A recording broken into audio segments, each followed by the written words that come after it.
A bird's eye view of the approach to La Passe village.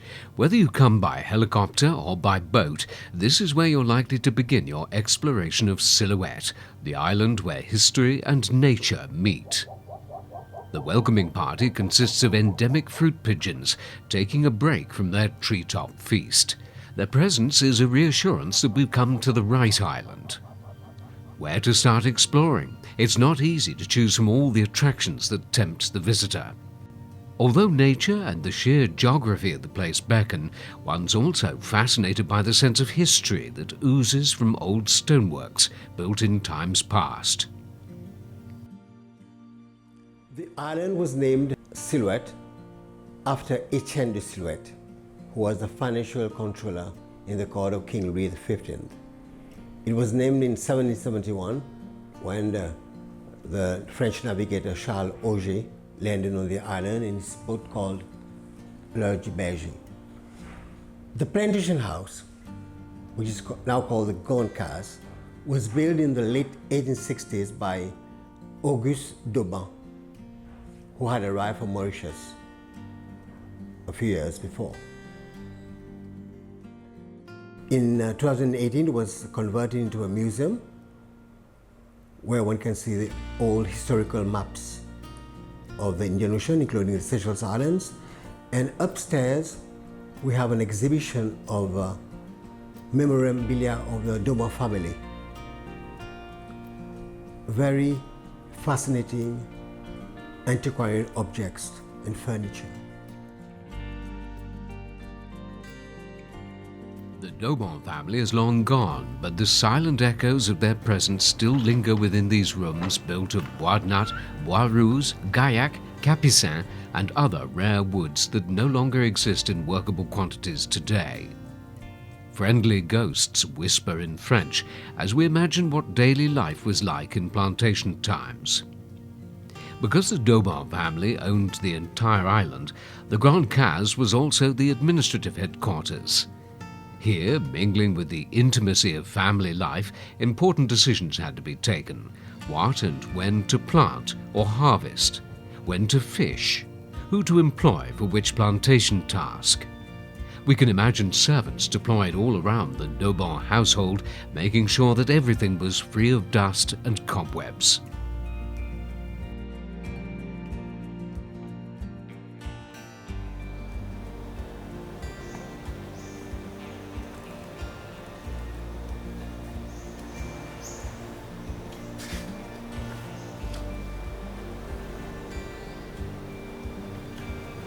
Even on Silhouette, time doesn't stand quite still. Outside in the sunshine, we're reminded that life goes on here, though not as fast-paced as elsewhere. This being an island, the sea has always been a constant influence. The old jetty where people used to come and go, and where cargo was loaded or unloaded, is a monument to human tenacity.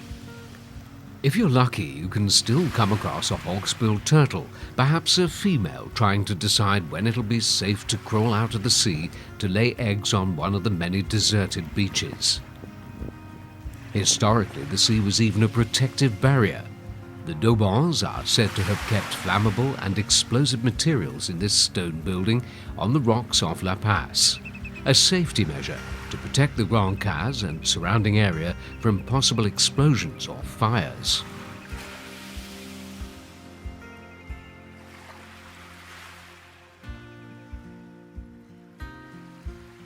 The old buildings that have survived the onslaught of time and climate, as well as more recent construction, are all concentrated on the coastal plateau. Clearly, the effects of human activity have not extended uphill as much as on the main Seychelles island of Mahe. As soon as the ground starts sloping upward, the buildings disappear and vegetation takes over. This is not so much to do with the fact that humans who came to Silhouette wanted to spare the forest from destruction. Rather, the steep terrain with ruggy, rocky outcrops has successfully kept land developers away.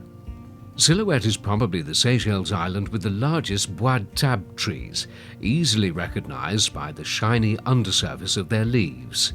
The fruits float in water, and so the seeds are dispersed when they fall in the streams and swamps that abound on Silhouette.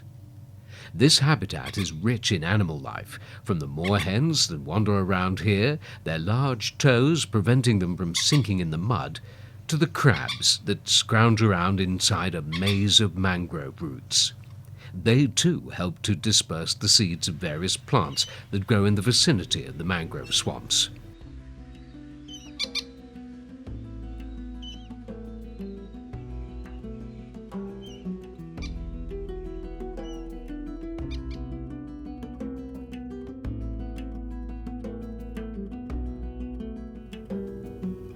This grey heron preens its feathers while sunbathing under the watchful gaze of a mud skipper, a fish that appears happier on land than in water, although it does need a very wet environment to survive. Its gills and skin need to be kept moist. In some parts of Silhouette, like here in La Passe village, large swamps are found at the back of the coastal plateau. In the past, the edges of the swamps were used for agriculture. But this small edifice, tucked away among the palms near one swamp, has nothing to do with farming. It's the Daubon family mausoleum, modelled on La Madeleine Church in Paris. This is the resting place of Auguste Daubon, his wife Catherine, and their first child Eva Daubon, who died when she was just 2.5 years old. Catherine's sister Marguerite is also buried with them. In the old days, on Sunday after Mass, the Daubon family would visit the mausoleum to pay their respects to those buried here.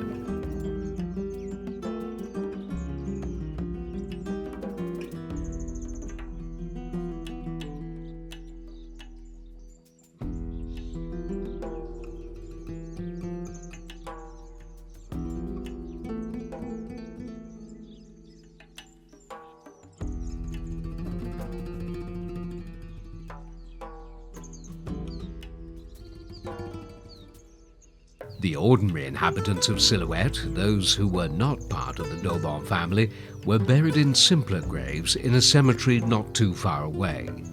There's something thought-provoking about these gravestones on a cliff overlooking the sea, washed by sunlight and ocean spray, reminding us of the lives that unfolded in this tropical island plantation world. All this on one of 3 promontories jutting into the Indian Ocean that geologists tell us are made up of volcanic rock, the result of volcanic activity that took place around 63 million years ago. Today, the Indian Ocean nibbles away at the vestiges of this ancient volcano. As the sunlight glimmers over this seascape, we're reminded of the 4 elements of philosophers of ancient times: the earth rising out of water, air over the earth, and the sun or fire over all. Perhaps it's this aura that led the inhabitants of Silhouette to establish here not only one of their main cemeteries, but also this shrine to the Virgin Mary.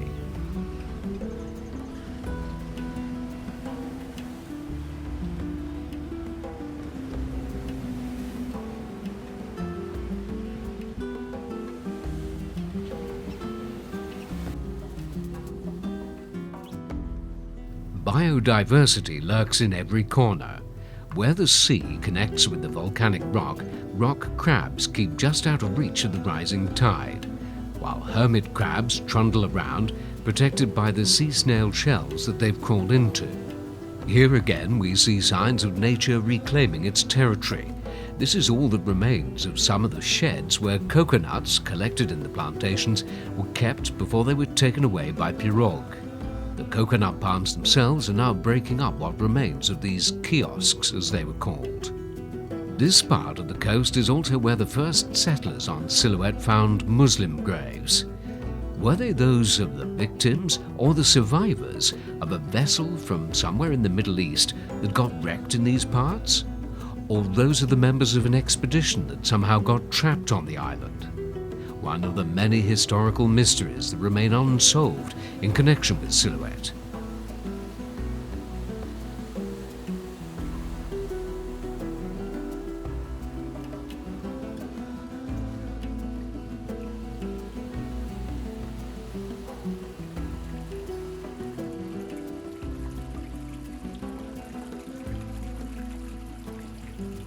So much water has flowed under the rocks since those early times. The oldest trees no doubt witnessed the events that marked the history of the island. Today, Silhouette is a national park, with just over 90% of the island set aside as a protected area. It's managed by the Islands Development Company, the IDC, which has partnered with the Island Conservation Society, the ICS, to ensure that Silhouette's natural treasures, from the lowland forests to the high-altitude mist zone, are well looked after. On the island, we are responsible for all of the research, which includes preservation, restoration of the island ecosystem, and this includes both terrestrial and marine habitat. ICS also plays a key role in raising awareness with the public on any matter which concerns conservation of the island habitat.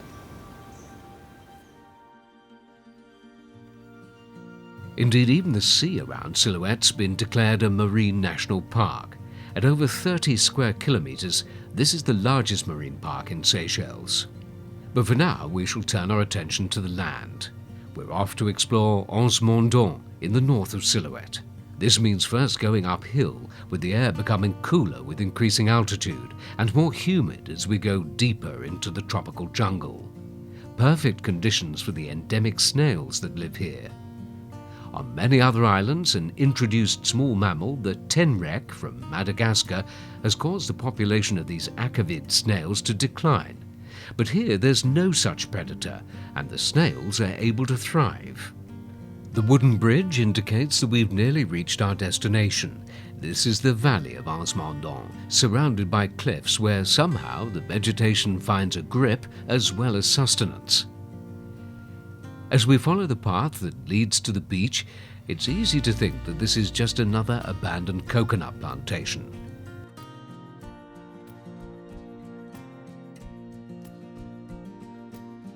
But the view from above shows a river valley crammed with trees and other plants, some of which are among the rarest in the world. We've come at the height of the dry season, when the water level in Anse Mondon River is at its lowest. But life goes on in these pools of fresh water. Prawns lurk on the riverbed. Elsewhere, they come out of their hiding places under the rocks mostly at night, but here they seem just as active during daytime. Anse Mondon used to be a busy village, but even the last residents are now long gone. Cali's dipap trees are closing in on the very few buildings that still stand upright.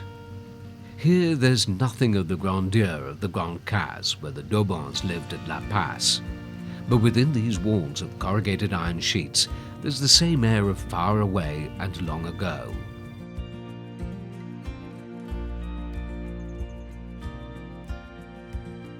People slept and dreamed here, recuperating after a hard day's labor in the coconut plantation.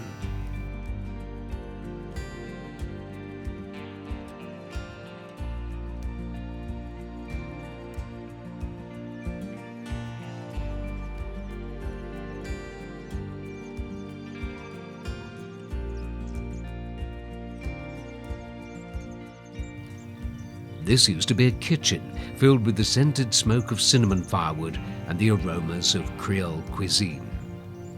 Now that the people are gone, nature can creep back in, or crawl in the case of this giant millipede. This creature is one of the recycling machines in the ecosystem of Silhouette, feeding on plant matter and eventually returning it back to the soil. Anse Mondon, like so many other parts of the Silhouette coast, is one of those places where the type of rock called syenite and the sea meet. As the years go by, vegetation grows and hides the disused coconut sheds or kiosks. In the old days, pirogues would take the coconuts to the main village of La Passe so that they could then be transported to the main Seychelles island of Mahe.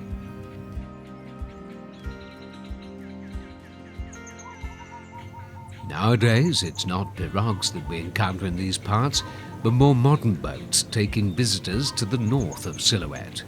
On getting there, they can explore this mix of sandy beach, rugged shore, lush vegetation, and a bay teeming with marine life.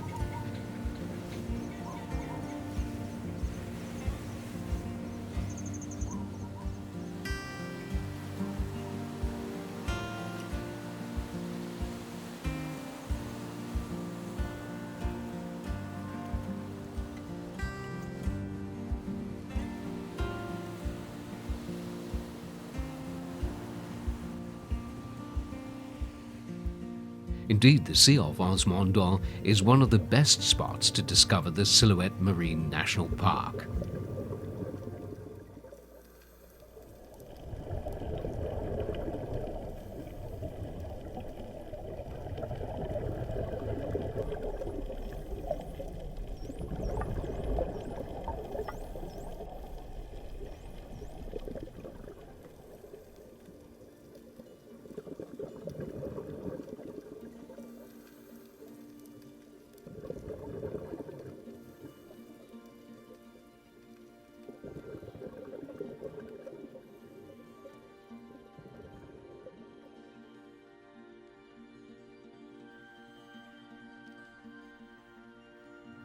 Back at La Passe, we return to the world of human activity. But this is still very much a quiet village, full of shady trees, and with no traffic to speak of, apart from an occasional buggy carrying visitors who've just arrived or are sad to leave. The main road is lined with breadfruit trees planted by the Daubon family, so that the island would always have a source of food. The Seychellois still enjoy eating breadfruit occasionally, but it's no longer a staple foodstuff. This means there's a lot available for the fruit bats. A leafy branch provides the ideal resting place in between meals.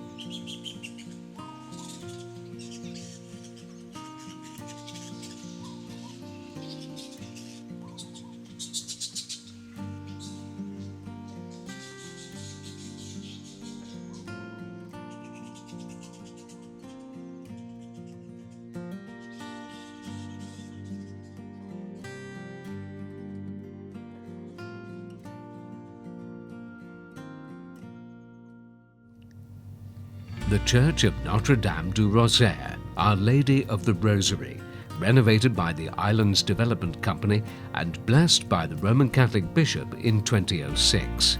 It had been built back in 1968, when Silhouette had as many as 700 inhabitants. As the years passed, there are fewer and fewer residents who remember what it was like in the old days.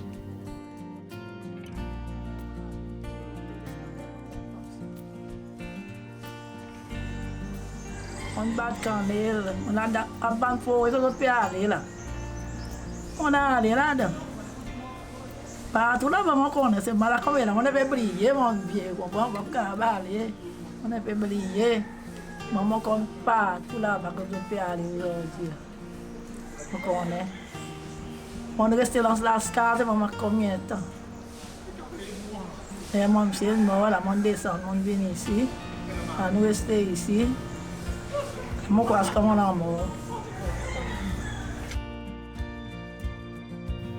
Silhouette is the second highest island in Seychelles. A bird or a human visitor who comes by helicopter approaching from the east will notice the summits of the highest hills from left to right.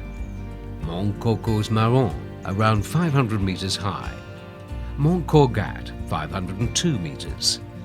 Gratte Fesse, around 515 meters. Mont Portaud, 621 meters high. Mont Daubon, reaching just over 740 meters above sea level and therefore the highest point on Silhouette, and Grand Congomont, not quite 500 meters high.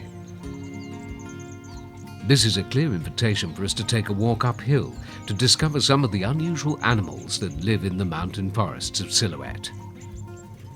These giant slugs have no alien predators to fear, and the high level of humidity makes conditions ideal for them to thrive.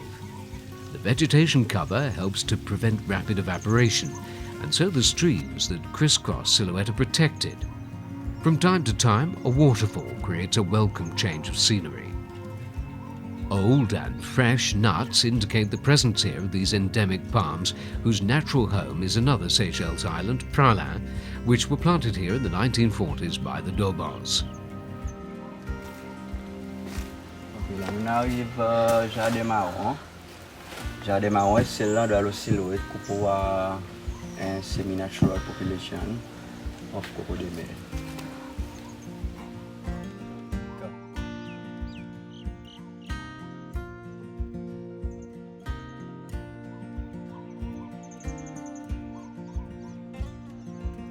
This is the largest and heaviest seed in the world, is usually two-lobed, but specimens with 3 or even more lobes are found occasionally. The other endemic palms of Seychelles, meaning that they grow naturally nowhere else in the world, are also found here. Like the snails and slugs, fungi, such as these mushrooms, play an important role in recycling dead plant matter in these forests. We're already 400 meters above sea level. This is a caecilian, not a worm or a snake, but an amphibian and therefore more closely related to frogs.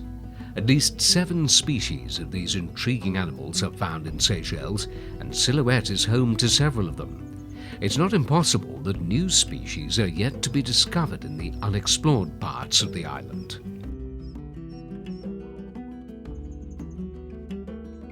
Even after animals have been discovered and named, very little is known about their life cycles.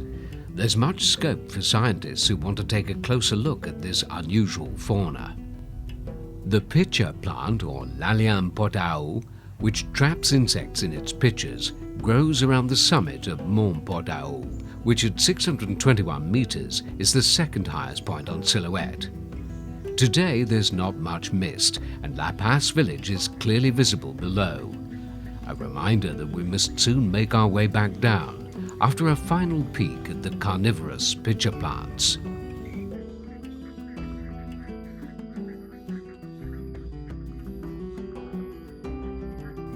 The last rays of the setting sun light up a chameleon trying to find a safe resting place for the night. It's opted for one of the large leaves of an endemic palm.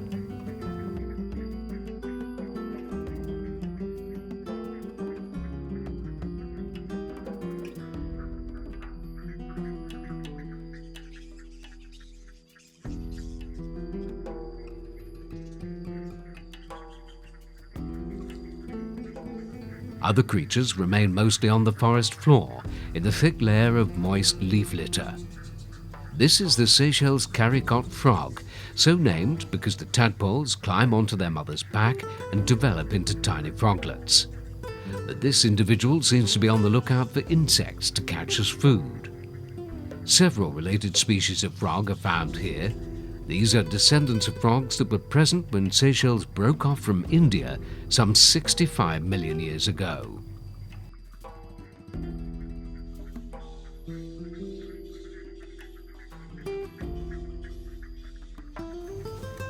A bronze gecko, often found in this position, resting on a tree trunk.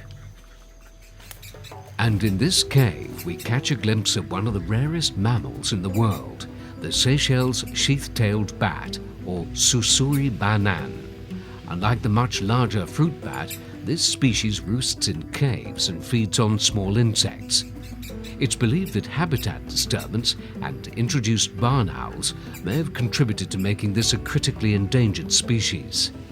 Today, Silhouette is the island with the largest remaining population of sheath-tailed bats. The Seychelles sheath-tailed bat is one of the rarest mammals in the world. We have no more than 60 individuals left, half of them on Silhouette, half of them on Mahe.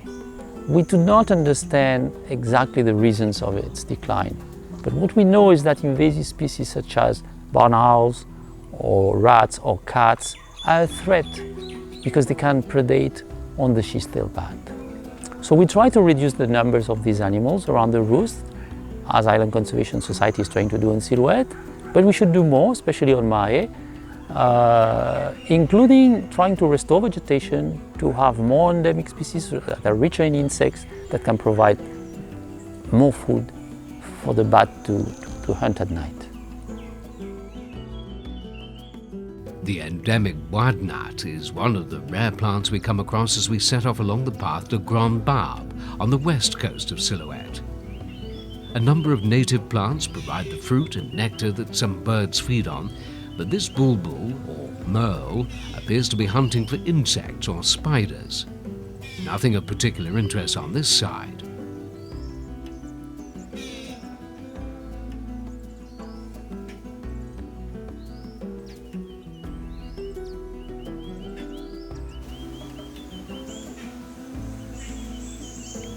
Wild pineapple is actually an invader in these parts, although to the casual stroller it adds a touch of colour to a landscape otherwise made up of various shades of green.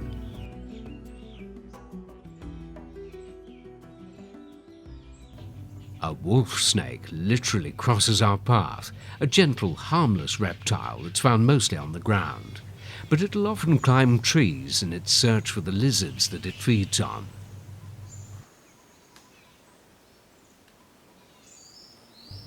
There are traces of past human activity.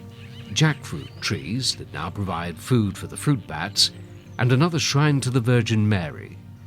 Presumably many people stopped here for a moment of contemplation in the days when the residents of Silhouette travelled on foot between La Passe and Grand Barbe. Now they're few and far between. Although palm trees dominate the area, the trained eye of the botanist can pick out other interesting plants, like the grisolia, unfortunately not flowering at this time of year. In some parts, the path to Grand Barbe has been cut through dense thickets of a kind of fern that invades areas where the original vegetation has been affected by forest fires. A number of such fires occurred on these hillsides during the first half of the 20th century. Fortunately, the flames couldn't make much headway once they reached the level of the damp mist forest around the base of Mondon. Interestingly, today there's no mist shrouding the highest peak on Silhouette and the second highest in Seychelles, and we get a clear view of the almost vertical cliff face.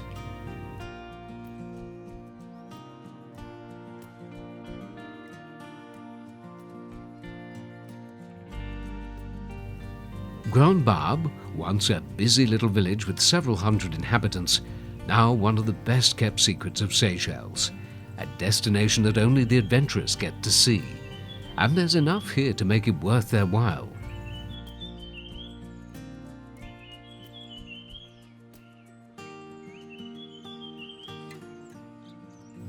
This well-kept track suggests human presence in these parts, and indeed, this A-frame house is where the last remaining inhabitants of this village live. In the early 1970s, there were around 150 people living in this part of Silhouette. The population has steadily dropped as plantation activity declined. And today, Grand Barbe is probably the only village in Seychelles with a total human population of 2, Elvira Dubois and her partner, Abdullah Jomai.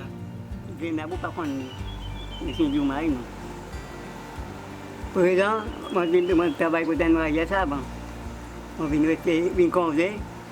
Après, c'est quand je prends faire mon travail pour lui. Quand depuis là, je prends mon cadre là, je me colle en même. 2021, on y est. Longtemps quand même. Mais quoi qu'il fait au côté ici? Oui, moi, Paris. Moi, là, je viens, je passe tout, je n'ai pas madame. Moi, je viens madame ici. Tu boleh pas lagi même ça. Là, mais pas qu'à lagi. Oui, comme si ça distance comme si avec la passe là-bas. Mon papa est là. Papa est Il là. n'a pas rien. Mais combien de temps pour marcher ici? Moi, si mon père est tout seul, elle est en 10 minutes. Comme si on lui pire bon même pas. Là, il y a quoi bon? Demain, on prend 3 sacs de vin avec. À peu près 15 kilos, 10 kilos. Et ça, c'est même pas trop fatigant, avec dit. Et donc, on peut faire ça même l'habitude. From the 1850s onwards, the production of copra, the oil-yielding kernel of the coconut, was one of the main sources of income on Silhouette, as on most other Seychellois plantations. The oldest inhabitants of Silhouette remember how strenuous it was to gather and transport nuts on the steep rocky slopes. The bell that rang to announce the start of work, lunchtime, and when it was time to down tools at the end of the day. Some of these small buildings were used for storing coconuts before they were transported to La Passe. But the functions of others have long been forgotten. At Grand Barbe, we encountered this venerable giant tortoise. One group of biologists believed that this specimen, and others like it, could be the original tortoises of the inner islands of Seychelles, different from those on Aldabra Atoll.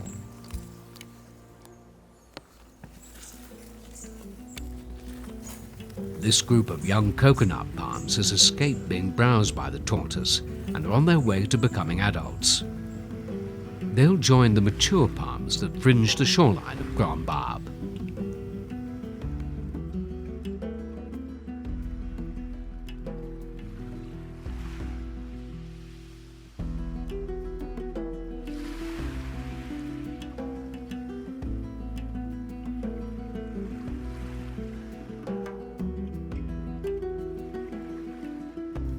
Once again, we're reminded that, just like at La Passe, behind the beach here, right next to the marine environment, there's an extensive network of interconnected marshes and pools of brackish water, a diversity of habitats that's refuge for many species.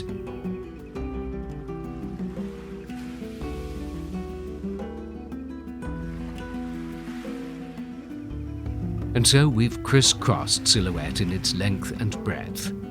We've sampled enough to convince us that this is an island of history, mystery, and biodiversity. This spell has been cast. Some places, once discovered, can never be forgotten.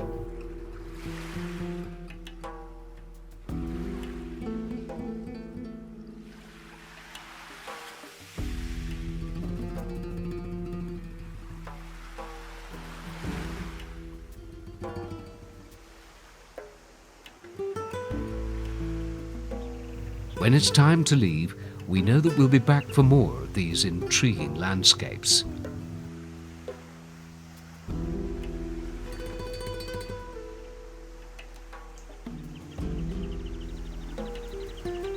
Sunsets come and go, but this is one silhouette that stands out on the horizon of the mind, beckoning and reminding us that there's more waiting.